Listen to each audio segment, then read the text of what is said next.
কত করে? 10 টাকা ভাইয়া দিব। এনার্জি নিচ্ছি মামা, এনার্জি। এনার্জি শরবত নেই। তাহলে কি ডিসে নামে পড়ছেন? হ্যাঁ ঠিক আছে। এটা অবশেষে রেস্ট নেওয়ার জায়গা, যেটা থেকে কেনাকাটা করে খাওয়া যায়। এগুলা কি?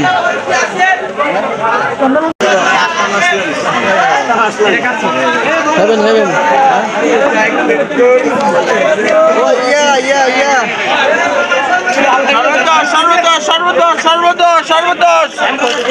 কত করে? 10 টাকা ভাইয়া দিব।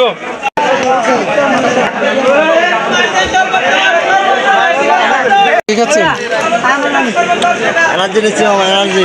এনার্জি শরবত নেই। পাহাড়ের মাঝে যেমন একটা জায়গা আছে, চন্দ্রনাথ পাহাড়ে অসাধারণ একটা জায়গা। এই সাইডটা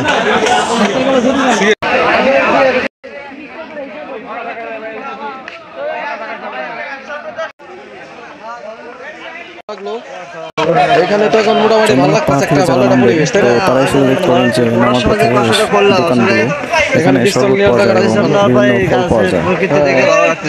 আর আসলে সুন্দর তো একটা জায়গা, যেখানে আসলে রেস্ট নেওয়া যাবে যখন রোদ মনে করেন এখানে একটা মিলন মেলা। রোদ যখন থাকবে তখন আর কি এই জায়গাটা খুবই আনন্দের জায়গা, ঠিক আছে? আর ওই পাশে তো এখানে লেবুর শরবত তো সব মেয়ে গাছ দেখতেছি, সব এইগুলা সব খাওয়ার আগে সবাই দামটা জিজ্ঞেস করে নেবেন, কারণ এতে অনেক দরদাম হয়ে থাকে। এ যেন মনে হচ্ছে কোনো কুয়াশায় ঘিরে আছে পুরো চারপাশটি, আসলে তেমন নয়, এটা আছে মেঘ। তো পাহাড়ে যখন উঠবেন দেখতে পারবেন বর্ষার সময় বা বৃষ্টির সময় এই মেঘগুলো ভেসে আসছে, আর এখানে হাজারো দর্শক আসছে এবং দেখছে চারিপাশটা কেমন ধোঁয়া এবং আবছা হয়ে আসছে, কারণ এটি মেঘ, কারণ এই মেঘের মধ্যে দেখা যাচ্ছে কুয়াশা কুয়াশা। সো এখানে যারা আসবেন খুবই সাবধানের সাথে আসবেন, কারণ এতে পুরো ভিউটা একবার দেখে নিলাম, তো আসলে অসাধারণ সৌন্দর্য লাগছে। আমরা বর্তমানে সম্পূর্ণ মেঘ দেখা যাচ্ছে চারপাশে, আর আজকে রোদ নাই।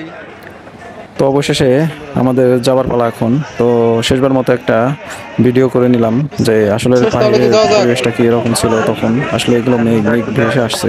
তো আসলে অনেক সুন্দর আবহাওয়াটা, আর এই সময়টা অনেক ভালো লাগছে। আসলে এই ভিউটা দেখতে পারতাম না যদি এই চন্দ্রনাথ পাহাড়ে না উঠতাম। তো আসলে অসাধারণ একটা ভিউ, দেখুন কি সুন্দর একটা ভিউ। আসলে এই জায়গা যখনই যে আসুক না কেন, তাকে একটা কথা বলবো, খুবই সাবধানের সাথে আসবেন। ধন্যবাদ।